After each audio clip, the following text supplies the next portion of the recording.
My name is Mikaela Reid. I was 16 when my father passed away. I would always miss his sailing lessons at dawn, his colorful yet inedible tacos, and his warm, contagious laughter. I felt like I was paddling in a vast, storm-black ocean, each rolling wave submerging me. Drifting in painful darkness, I almost lost myself. But resiliently, with love and care, I made my way back to shore. While surrounded and supported by my friends, I put the past behind me and looked at life in a new light. I was excited to try new things, and I discovered storytelling as an outlet. My friends liked my stories of daunting danger and hard-earned survival.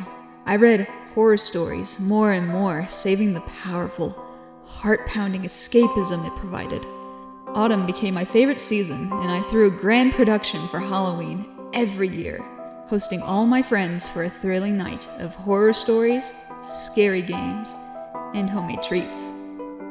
Over the years, I also showed interest in witchcraft. I practiced light blessings, plant-based spells, and palm reading divination. I gardened sage, mugwort, and lavender to craft homemade products such as body butters, soaps, and skin lotions. I aspired one day to live off the products I made for my friends and family. It was a beautiful surprise when I received an email from the festival inviting me to perform at the grand final on Halloween. The winning prize was big enough for me to launch my line of products. Excited, I burnt a stick of herbs in each room to dissipate negative energies, then began to craft my tale of horror. I stayed up all night filling my notebooks with abandoned beginnings. I had a story in mind, but unearthing it took patience and skill. The following night, the nightmares began. For a week, I would wake in the middle of the night, gasping for air. My dream was the same every night. I was dragged down a cold set of stairs and thrown into a dark basement. Then my lungs would be set ablaze by a sharp iron hook stabbing me in the chest.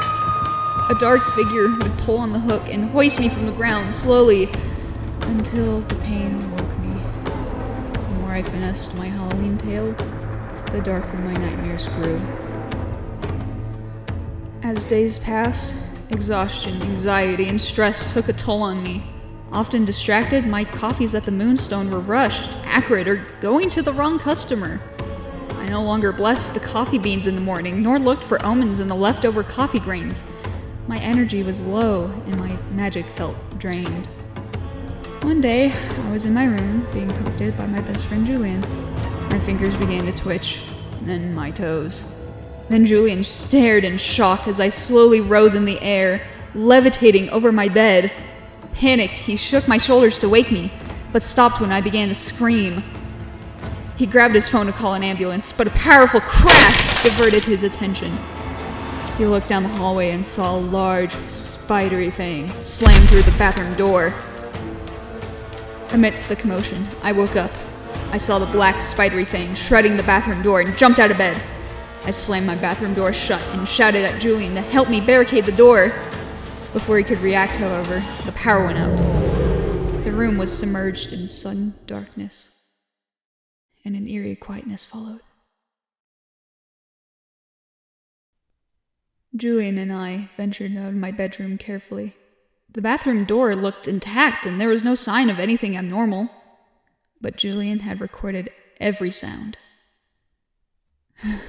Perhaps it was my nerves playing tricks on me. I turned the ignition and drove off. A sleepless night followed. When I returned to the apartment after my shift, Julian was not there. I wanted to remove the recording of our ordeal, which he had posted online. Suspecting Julian might be at school, I left. As I neared my car, I looked over my shoulder. I felt watched. I whispered a protective spell and clutched my keys. Suddenly, a shadow pounced on the wall and I broke into a run. I reached my car and rushed inside, locking the doors. Breathing hard, I looked through the windows. No one was there. The next day, Julian was still nowhere to be found. I'd contacted everyone I knew. I'd looked for him all day and waited for him all night. Distraught and anxious, I missed my shift at the Moonstone. Halloween was tonight, and so was the festival. Julian was the one who had entered the story competition for me. He had supported me every time I doubted myself. Maybe he would be there. But between my nightmares and Julian's disappearance, I had been too worried to prepare a story for the contest. I looked at my notebook, filled with false starts. I could stay home, scared and helpless. Or I could finish what Julian had started. There was a reason why I loved to tell horror stories. They made me feel brave enough to face any challenge. That evening, when the host called my name at the Endless Halloween Festival, I boldly stepped on stage, dressed in a cute black dress matched with a wide witchy hat. I hoped to spot Julian in the crowd, but I could not find him, and looking directly at the audience was a mistake. A sea of expectant faces was before me, eyes watching my every move. My heart pounded in my chest as my hands began to shake. I grabbed the warm microphone and cleared my throat. A thick silence greeted me, only interrupted by a distant cough. I reminded myself that tonight was All Hallows' Eve, when the veil thinned betwixt this realm and the one beyond. I had a story in my heart, a story that mattered. If I told it right, perhaps Julian would hear it. I took a deep breath. The wet wind of autumn whirled golden leaves around me. I inhaled the acrid smell of damp foliage.